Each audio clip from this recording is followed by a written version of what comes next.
Betrayed and left for dead, Issei is saved by Sona. No longer Rias' pawn, he forges a new destiny, with power, loyalty, and love. This is what if Issei chose Sona over Rias?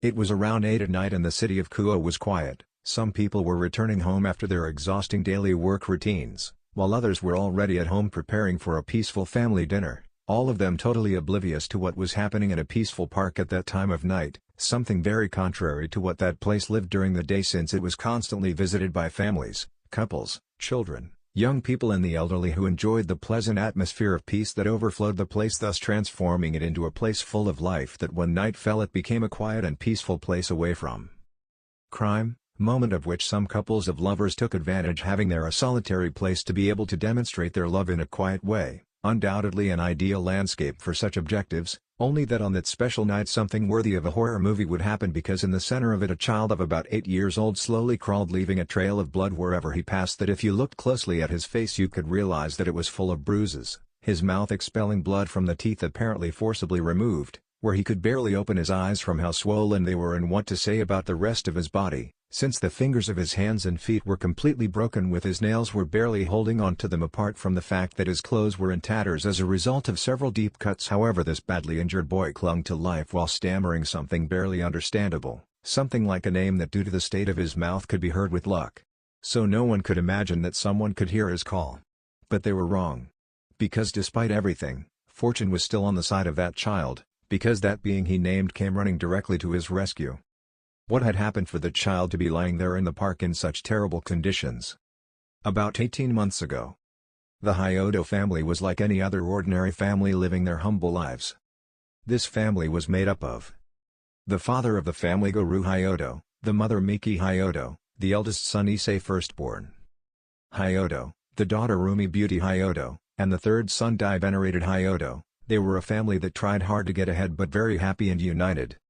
Well, everything was going well in their life until they had the misfortune, at least for one of them, because for the others it was a blessing, of meeting a certain person that Dai and Rumi met at the exit of their school, which was a girl of their age with red hair, apparently from a well-off class by the clothes she wore, and who strangely would ask both brothers to take her home so that she could supposedly talk to her parents about something that she could not reveal yet, in addition to coming accompanied by another girl. Only this one had black hair. Issei did not meet them at that time when he stayed late at school because he had some pending homework, so he told them not to wait for him and go home without him. Upon arriving home, both brothers greeted their parents who had just arrived from their exhausting jobs, both being surprised not to see their other son with them, and instead they were accompanied by two girls who they did not know who. If he immediately addressed them with an aura that highlighted a high social position.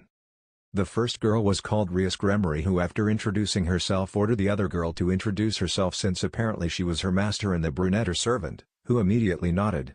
She was Akino Himejima, who after revealing her identity gave the floor again to the redhead, who stated without a hint of harshness that she was a high-class devil and the girl next to her was her servant, leaving the Hyodo family except Issei with a questioning face and mentally wondering, "Are these people drugged or what?" Question that dominated their minds until both girls took out their demon wings, leaving them speechless.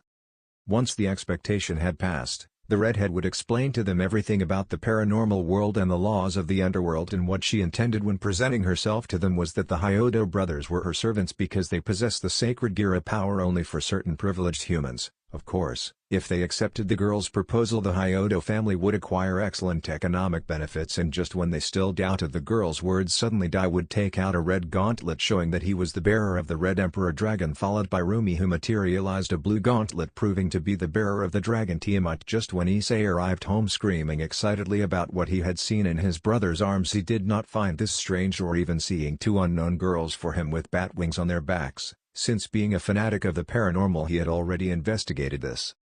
Once everything was explained to him too, Issei would insist on taking the test to see if he also had something as amazing as his brothers, and his parents also nodded excitedly, believing that their other son could be another blessed by God. Instead, the redhead looked at him as if he were worth less than trash, a look that Issei noticed without giving it importance, and then understood why she looked at him like that, since despite all his efforts absolutely nothing came out, giving him to understand that the girl knew in advance that he had nothing special and would not be useful to her. Anyway, he did not care what a stranger thought. What really hurt him was seeing the same look of the girl and his parents and brothers, so Issei, noticing that there was nothing else to do there, he went up the stairs to go to his room, believing that this hostile behavior of his loved ones was just something temporary. 18 long months have passed and everything was going wonderfully for the parents and the Hayato twins. First of all, their house was completely remodeled and what was once a humble house was now a beautiful mansion with luxurious rooms for each member of the family. For their part, Mr. Hayatos received a good sum of money that would allow them to live a luxurious life for life, so they both gave up their hard jobs to live the high life. Dai and Rumi would be changed schools and enrolled in high-class private schools where they would receive the best education in the nation, turning them into spoiled and arrogant children, completely forgetting their humble but happy origins, the same thing that would happen to their parents thanks to the generous donations to the family by Rias. And if for the others his life was going smoothly, the young Issei lived the other side of the coin. First his family humiliated him, calling him useless and a lot of other insults. And all because his parents did not receive money for him, and his brothers despised him for having a power that Issei did not. They barely gave him food, and his room, if you can call it that, was a cellar in the farthest part of the house, where he slept alone covered by a thin blanket on the cold floor of the place while the others were living the high life. Here Issei sleeps. The only good thing for him was his beloved school. Although it was humble, everyone there treated him well, so much that they made him feel like family, in addition to having the friendship and first love of a black-haired girl with glasses that he met one day in the park by chance when he was passing by, and that when she saw him she just approached to see if he was okay, and that was how from that day on the two of them always met at 8 at night to play and chat, becoming those two things his most important reasons that gave him the necessary hope, the encouragement and the joy that he needed so much in his horrible new life. At least that was his daily routine until this fateful day came that would change his life forever. Strangely for him, that day he was called inside the mansion according to them to talk, and although that behavior seemed strange to him, he felt joy that they could change and return to being the loving family they were before the arrival of the Grammary. Once inside he was greeted by a strong slap from his father that sent him to the floor with a bloody lip. "What the hell does this mean, wretch?" he yelled at him, showing him a letter addressed to them from the board of Issei's school that spoke of L's state of malnutrition and his somewhat torn clothes with which he attended classes. So they informed them that a school committee would go to see the condition of the minor, and if they noticed any kind of abuse they would notify the corresponding authorities. Issei of course had no idea what his father was talking about or what paper they were showing him. "Do you want to discredit my family, useless bastard?" Mother yelled, giving him another slap that further destroyed his lip. Guru equals Luckily Rias-sama managed to erase the memory of the directory of your pathetic school, forgetting everything, even your entire disgusting existence, damn it. This new statement from his father shocked the poor boy, who could not believe the level of hatred that everyone had for him. Miki equals You can start whenever you want, Rias-sama. That useless one is all yours. Do what you see fit with this trash that is not even worthy of belonging to our family," she said, looking at the redhead, who smiled satisfied along with her queen, who licked her lips upon hearing that. What happened next was unprecedented torture for a young man in the prime of his life whose tormentors, a redhead and a black-haired woman, enjoyed his suffering more and more, while his supposed family, instead of feeling sorry for their son and brother, were as happy as the damned women who hurt him and even actively participated by hitting and holding the child so that he would not move. Rias equals That's all. I'm already bored of playing. Get rid of the trash, Akeno. Akeno equals At your command, Rias-sama, she said, immediately forming a magic circle under a battered Issei that made him disappear. A bright light appeared in the city park, dropping a bloody body from a height of about 6 meters. Minutes before, another magic circle appeared on the opposite side of the park, revealing a 9-year-old black-haired girl with glasses next to another girl who was a little shorter but certainly older. Sona equals Why did you follow me? I told you I wanted to come alone, she asked with a frown. Sarafali equals Why else? I couldn't let my little sister come alone to the human world just so she could secretly meet her boyfriend. Sona equals What? How do you know that I came here to meet Issei, if not even Tsubaki knows about this? She exclaimed, all blushing for having been discovered by her older sister. Sarafali equals I know more than I let on, I'm not a Mao for nothing, she answered with a proud smile. Sona equals That doesn't make you any sense. She did not have time to unload her entire complaint when a light appeared in the distance, alerting both sisters, who immediately went to see what it was about. As they ran, Sona's heart beat rapidly. It was an indescribable desperation that screamed at her that she had to urgently get to that exact place. As she got closer, she saw something slowly crawling in the distance that looked like a body, and despite its battered state, the girl with glasses recognized it immediately. Sona equals Issei, she screamed desperately. What happened to you? Who did this to you? Please don't die, she continued, very excited with her face full of tears. Sarafali equals Calm down, Sona, she shouted to calm her little sister, who was panicking. We must take him immediately to our family hospital to get him treated or he won't survive," she commented with a serious face that calmed the girl, who answered more calmly. "Sona equals yes," she said, sobbing with her clothes stained with blood for having her secret love in her arms. So they disappeared without a trace of them, not even a witness who would say that someone was there. The place was beautiful. The green color flooded everywhere you looked as a result of the large forests of huge and healthy trees and the beautiful ground covered with grass that seemed to have been cut a few moments ago. This place also had a large lake with crystal clear waters and in the distance majestic mountains with a clear blue sky, all perfumed with a pleasant pure air. That beautiful landscape also consisted of a well-made path built of stones. Path on which a little brown-haired boy was currently, totally confused by what he saw around him. The road on which a small brown-haired boy was currently, completely confused by what he saw around him. Issei equals A? Am I dead and this is paradise? He asked himself inside his mind. Although thinking about it, it wouldn't be bad to spend time here if it's for all eternity? The curious boy wanted to go and see beyond the path, but when he tried to leave it, he crashed into a kind of invisible wall preventing him from going any further. Confused, he moved forward to go to the opposite side but nothing. He even tried to return to the starting point and the same thing happened to him. So he resigned himself to following the rules of the place. Issei equals it seems that I have no other option than to move forward until I run out of road, and perhaps I suppose that when I get to where they want to take me, the person who runs this place will be there and will explain to me what is going on? He asked himself very intelligently despite his young age. An hour after following a route that seemed endless for a very exhausted child, a very deep voice coming from what seemed like a mountain stopped his exhausting walk. "Stop there, brat," said that voice. Issei, a little scared and confused by that mysterious voice, immediately stopped, wondering where the owner of that voice came from. Suddenly the mountain he saw in front of him shook, showing a gigantic reptile that was lying down staring at him. Issei equals whoa, it's a dinosaur, he shouted very excitedly. That being, who was surprised for a moment to see the excited boy instead of seeing him crying scared, something that any child of his same age would do. But when he heard how he confused him, he got upset and spoke to him a little irritated.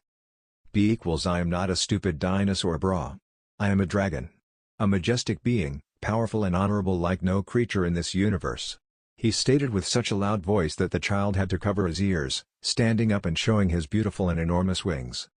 Issei equals that's even cooler, shouting even more excitedly at seeing the huge reptile, surprising the colossal dragon even more. "Hey!" he said suddenly. "Why am I here with you? Why can't I go anywhere other than the path? Why are you here alone, or do you have no friends?" The dragon, already pissed off by so many questions from the infant, shouted loudly. "If you keep shut up and don't interrupt, I'll answer all your questions. Do we agree?" "Okay," he said, covering his ears again and nodding to pay attention to what the dragon was going to say. While seeing the boy quiet and calm, he lay down, putting his enormous head in front of the boy. "Dragon equals first of all, I am not just any dragon, I am, as my race says, a god, and I am the first to be named that way, someone who is revered and respected for infinitely surpassing the power of any existing dragon. Before you ask me, to be frank, I don't even know where the first dragon was born, which was known as the Great Wise One and was the father of all the other dragons that came after, in which I was the first to be born naturally and far surpassed the others, giving me the honor of being trained by our leader, naming me his successor and the title of God in front of my parents and all the others of our race who also approved of that fact. Something that I can tell you about the great sage was that he was a being of pure energy that was born eons ago when there was still nothing, long before the biblical God existed, other factions and other supposed gods of other mythologies, so he to create the first dragons formed a dimension for us to live like this in a peaceful and quiet way for many thousands of years, until that God came out of nowhere, or rather came from another planet, because he was only a pacifist to eradicate himself to the earth, believing to form according to him a place of peace, something that never happened, and all because of his own creations. This God first created the angels and much later the humans, from there came the demons and the fallen angels, that is to say the current factions. I imagine that you already know what I'm talking about, right, little larva?" "Issei equals of course," he replied, frowning with a bad taste in his mouth as he remembered how he confirmed that the legends about the supernatural were real through the very mouth of the redhead who made his life a hell. "Okay. Then let's continue with the story. Dragon equals I realized that my power was so enormous that I could eliminate them just by feeling my presence, therefore I decided to isolate myself from everyone in my personal dimension, Leaving my female alone, she agreed with his decision, as did her eldest son, my young son, and a few years old child who barely understood that I was leaving in order to master my power and not eliminate those beings without wanting to. With a sleep technique of mine, I was forced to sleep in a parallel dimension where only I could be. I don't know how much time or millennia passed, only when I woke up I realized that I only needed 50 years to fully master my aura. So as not to get bored, I created this landscape that is similar to my old home, in addition to finding out that my race was missing, but happily I found out that it was not so for some who hid in another dimension and other territories of the supernatural world, waiting until my final reappearance, erasing their existence so as not to be discovered. Another thing I knew was that some dragons were locked as weapons in humans called sacred gear, such as Drag, Albion, Tiamat, Vritra, which I met when they were just larvae recently hatched. As for my family, I found out that my female is sealed and my two offspring are separated. One is in a dimension that my female created called Dimensional Gap, and the other is lost there. That made me happy and saddened at the same time, knowing that at least they did not die, reason why now I am calm, and the only thing that occurred to me to do to kill the little time that I had left before leaving was to fulfill a whim of mine, 20 years from ending my self-exile, so I decided to give power forever to a human, just to be able to have fun while I wait here and watch their progress. That's right. My only main requirement was that this human had to have a pure heart so that the power that I can give him does not corrupt him and lead him down the wrong path. I had been looking for someone right for 12 years, and when I was about to give up I felt a presence suitable to be my chosen one, and that is you, child. Pointing at him with his claw. Issei equals Miu. He shouted, foolishly asking the obvious. Dragon equals of course you are, fool. In you I saw the ideal candidate for what I was proposing. It was supposed that for everything that happened to you, your heart would be filled with darkness thinking about revenge from the first week. However, that didn't happen, and your heart remained so pure that you didn't even harbor hatred as the years passed with unparalleled kindness, which is why you were my chosen one, Issei. Issei equals so you mean that you gave me your power? But what good would it do me now that I'm dead? He commented, somewhat confused. Dragon equals you're not dead, kid. A high-class demon revived you and used 3 mutated pieces to save you. The boy made an annoyed face upon hearing that. Another thing is, I only gave you 2% of my real power, something that in short is a nothingness to me, but for you it's the same as the power of a high class, and if you train it well your level will increase even more as time goes by. It only depends on you, since I also changed your human body to that of a dragon, also that you can better withstand my power even if now you are also a demon. Issei equals you tell me that I am now a hybrid demon and dragon. He shouted, quite surprised by what had happened. Dragon equals why are you asking stupid things if I just explained it to you? He replied, shouting at him, somewhat furious at the stupid things the boy was saying. Issei equals wow, how grumpy you are, dragon. Now I ask you, who was the damn demon that reincarnated me? He shouted with annoyance, remembering the cause of his unfortunate life and that he did not want her to revive him. Dragon equals you'll see that for yourself. What's more, I think it will make you happy when you know. The boy remained thoughtful about what the dragon had said until he asked again. Issei equals by the way, what is your name, my friend, dragon? Leaving the dragon stunned for considering him a friend. Without a doubt, that boy was to his liking. Dragon equals my name is Tatsujudayama, which means majestic dragon, a name that the great sage himself gave me. He said very proud to have a name that influenced respect. Therefore every time you want to see me say my name and you will appear right here in front of me. Anyway, I will still be giving you advice to your mind. Just like Naruto does with Kurama. Issei equals that name is very long and tangled. He refuted, letting out a snort. I'll call you Taju instead, since we'll be good friends, and I'll call you that, and you call me whatever you want, partner. He commented proudly. The dragon did not like how they shortened his beautiful name according to him, so he wanted revenge. Taju equals then I'm going to call you Chibi-chan. Causing a pout in Issei, which he found funny. By the way, it's time for you to get out of here. Wake up now, Chibi-chan. He shouted, the last thing scaring the boy. Issei equals what the hell was he going to say when suddenly everything went black. Suddenly, when he opened his eyes, he felt that they were bandaged. So he immediately took off his bandages to be able to see better around him, realizing that his body also had bandages and that he was also lying on a large bed that looked like a girl's bedroom and right next to him. So he immediately took off his bandages to be able to see better around him, realizing that his body also had bandages and that he was also lying on a large bed that looked like a girl's bedroom, and right next to him holding his hand was a beautiful black-haired girl that he immediately recognized. Issei equals Sona? Issei suddenly felt his whole body in pain, covered in bandages all over, lying on a huge bed inside a bedroom that seemed to belong to a girl. When he tried to move his arms, he realized that his hand was held tightly by a black-haired girl who was lying next to him and whom he immediately recognized. Sona? He wondered, confused, not knowing what his friend was doing there with him in a house that was totally unknown to him. He was still trying to figure out why she was there, when he remembered the dragon's words. "You are not dead. You were revived with 3 mutated pieces."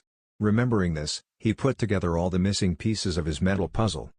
"So Sona is," he said to himself in his mind, startling so hard that when he got up he managed to wake up the girl who was next to him.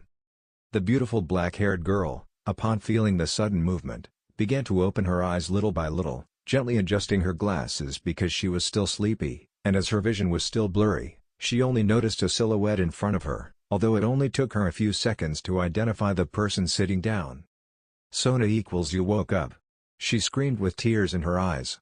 Then immediately threw herself into his arms, squeezing him tightly, to the surprise of Issei, who was all blushing at the action that the girl he was in love with was performing. To immediately throw herself into his arms, squeezing him tightly, to the surprise of Issei, who was all blushing at the action that the girl he was in love with was performing. This is how she hugged him. Unaware of the whole scene that was taking place in that room, a girl with pigtails, black hair and dressed as a magical girl, next to another girl of only about 9 years old with glasses. They had a look of concern for the 2 people who were inside the room. Meanwhile, the boys inside the room were still hugging each other. At least she didn't want to let go for anything in the world, and he was just surprised, unable to believe that she was there with him. "Issei equals Sona is you, right? I'm not dreaming?" The girl only moved away a little to give him a tender look. "Sona equals you had me very worried, you idiot," she said out loud, and immediately hugged him again, only this time the hug would be reciprocated very lovingly. A few minutes passed when the door slowly opened, letting in 2 black-haired girls who could no longer bear the uncertainty of knowing what was happening. "Sarafali equals Sona-chan, how are you ISS?" She couldn't say anything after seeing such a romantic scene between her little sister and her future brother-in-law. "Sarafali equals wow. What is this Sotan?" she asked mockingly. "I wonder if this scene would have become more explicit if they had both been older?" she commented mockingly. Upon noticing that voice, both boys separated with their faces like tomatoes, but Sona realized who owned the voice that embarrassed her, immediately proceeding to confront her, claiming, "Sona equals sister, why do you make such inappropriate comments? And why are you here in such embarrassing clothes?" she claimed with her voice raised when she saw her dressed as a magical girl. "Sarafali equals how grumpy and shrill you are, so? And in case you didn't know, this is my favorite outfit," she replied very proudly, modeling in front of her. "Sona equals well, you're too old to be wearing this anymore," she complained, arms crossed and face serious. "Issei equals I don't see anything wrong with her. Apart from the fact that she looks very pretty just the way she is," he commented in a friendly manner, making Sarafal blush and Sona frown out of jealousy. "Sarafali equals how chivalrous you are," she commented with exaggeration. "No wonder Sotan was so attentive to you. And he even gave you his room and slept with you under the pretext of watching you in case you opened your eyes," she explained with a big smile. "Sona equals hey!" she screamed, embarrassed that her sister would give such intimate details and that she didn't want him to find out. Meanwhile, Issei was all embarrassed imagining him and Sona sleeping together. "Sarafali equals what are you ashamed of, Sotan? If everything I said is the whole truth," she said, all smiling as she saw how her little sister turned her head, making a pout and blushing a lot. "Issei equals by the way. Who are you 2? Pointing to the 2 black-haired girls. "I didn't know. I am Sarafal Leviathan, Sona-chan's older sister, and I am also one of the foremost of the underworld," she answered, doing her typical magical girl pose, surprising the boy when he found out that the older sister of his secret love is someone so important. "I am Tsubaki Shinra, Queen of Sona-sama, nice to meet you Issei-san," she introduced herself, bowing very respectfully. "Issei equals it's my pleasure to meet you girls. Now can you tell me how I am here please?" he asked to clarify all his doubts. "Sona equals I will explain it to you Issei-kun. But you also have to explain to me why you are so hurt," she said with a serious face. "Issei equals sure," he said, a little scared by his friend's seriousness. "Sona equals to begin with, after finding you lying in the Kuo Park all bloody, my sister and I immediately took you to the hospital that belongs to my family. There the doctors told us that it was impossible to save your life due to all the serious injuries throughout your body, So I had no choice but to turn you into a demon. However, none of my pieces worked on you, making me more and more desperate. Fortunately, my sister recommended that I use the mutated piece that I possessed, but when trying that didn't work either. Therefore my sister gave me 2 more mutated pieces that were her property, obtaining recently with 3 mutated pawns your reincarnation to my great relief.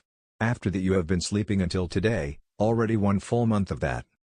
Issei put on a rather serious face because of what he had heard in the month he had been sleeping, time of which he did not even take into account, a face that Sona misinterpreted thinking that he had been upset with her for having revived him.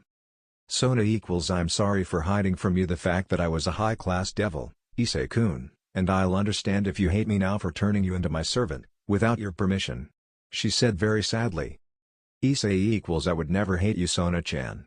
In fact, for me it would be an honor to remain by your side for life," he said with all his heart without realizing what he was saying. Immediately the 2 boys blushed furiously. She for what the boy she loved told her, and he for making that unexpected declaration that came from the depths of his being. Sona, trying to change the subject that still had her nervous, tried to change her expression to serious and addressed her word to the boy. "And it's time for you to explain things, Issei-kun," said the brunette, becoming as serious as possible, although still with a marked red tint on her cheeks. Seconds later Issei began to tell them everything that had happened, starting with the fact that by not possessing a sacred gear he was humiliated and despised by his former family, ending with the betrayal that everyone gave him, leaving him dying and transporting him to that park courtesy of the red-haired Queen Gremory. Something that bothered the girls who knew the redhead. Sona equals that stupid woman. No wonder she once came saying that she had saved a family from misery and that the 2 children they had begged her to be her servants, and out of charity she reincarnated them with such fortune that she then discovered that both possessed sacred gear. That damn liar. Sarafali equals hump. Sirzex-chan and his father did a terrible job spoiling her like that. That brat will see what is right when I talk to her, she commented, very upset by what she heard. Issei equals please don't do anything. I know you did me wrong, but I'm just going to take care of that in its respective moment. I beg you girls. Besides, everything falls by its own weight, he commented, surprising the 3 black-haired girls.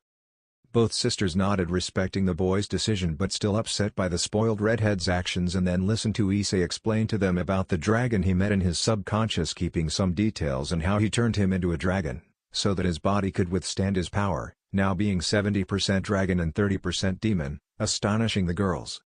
Issei spent another 2 months recovering with 0 effort. The only thing he could do was walk slowly around the mansion with the help of a walker. At least during that time he took advantage of the opportunity to make many friends, being someone very loved by everyone in the Citri mansion, from the servants, the guards, and mainly Sarafal and Tsubaki, whom he considered close friends, the signs. At least during that time he took advantage to make many friends, being someone very loved by everyone in the Citri mansion, from the servants, the guards, and mainly Sarafal and Tsubaki, whom he considered close friends, to the Citri messers who he considered his parents, things that became reality when they gave him their last name, and of course Sona being much closer than before. When he was 100% recovered, the dragon told him that he needed to train properly, giving him a strict training regimen consisting of 1 lap around the Citri territory 150 kilometers around, 100 squats, 100 sit-ups and 100 push-ups only in the morning, because in the afternoon he would have normal 4-hour classes with Sona and Tsubaki. After that the 3 of them would practice magic under the tutelage of Sarafal. She learned a technique that the dragon taught her when she was able to communicate with him just by touching Issei's forehead with her finger, and that thanks to the power she possessed, which consisted of creating a solid clone of her, that when it disappeared it would transfer all the memories obtained to the original, a technique that was a blessing for her, keeping the secret only to herself, causing her fellowmates to be surprised when they wondered how she did it. To have so much free time with all the work they had accumulated without falling behind at any time in their work. 21 months later. Issei was already 10 years old, where the passage of time was not in vain at all, since his training regimen had already tripled him, his magic was already of a high level, and he was the only one in the family who could beat Sona in chess, staying 50 and 50 out of 100 games, and already seeing the great potential shown by the boy. Tatsuji Dama decided that it was time for him to try something more difficult, so he told Issei to close his eyes while maintaining a stable and calm breathing. He also practiced meditation at night, being one with the environment, that according to Taju he had to feel like an energy coming towards him. Only when he was sure of having felt it, he would release it suddenly. Issei did everything his friend told him to do, and when he saw the right moment he unleashed everything at once. raising such immense power that it was felt by all factions, but as quickly as it came it left, which is why they couldn't track it down where it came from. Those who did know what happened were Sona, Tsubaki and Sarafal, who only saw Issei, who was wearing a kind of armor between red and black. This supposed armor emitted a power so dense that it cut off their breathing, which fortunately for them only lasted 2 seconds, otherwise. This supposed armor emitted a power so dense that it cut off their breathing, which fortunately for them only lasted 2 seconds, otherwise. They would already be dead. When they were able to recover, they only saw a fainted Issei whipping the ground. Flashback. 1 hour later, Issei woke up in his room somewhat disoriented, surrounded by the girls and Sona's parents asking him to explain what happened before, to which he very kindly told them what the dragon told him. Taju equals you really surprised me, boy. That was supposed to make you raise your power to the level of a high-class devil. However, what you managed to activate is the maximum culmination of your power, which you would access at the end of your maturity. Since if you train it you will increase it even more, and not even I know how much more that power will increase. In any case, so that you understand it well. That power that is exclusive to me is called Kanzen na Kanran, Total Chaos. A power that leaves the juggernaut drive of the celestial dragons as just a baby punch. Therefore you will have to go on a training trip to be able to help you control it. Issei equals no, YIEE? He shouted, throwing himself to the floor on his knees. Taju equals don't exaggerate, idiot. And all because you don't want to leave that female of yours alone. Chibi-chan. Commented the annoying one. Issei equals shut up. He replied, blushing all over. Taju equals in any case, it is something you must do no matter what. If you do not want to accidentally hurt your loved ones. End of flashback. At the end of his story, he left everyone very sad with the news of his departure, causing the 3 girls to hug him crying. A week later, Issei left without a destination, promising to return to their side once he could master his power. After advancing a few meters, he turned his head and showed them a huge smile that made Sona, Tsubaki and Sarafal blush. To continue on his way until he was lost from sight.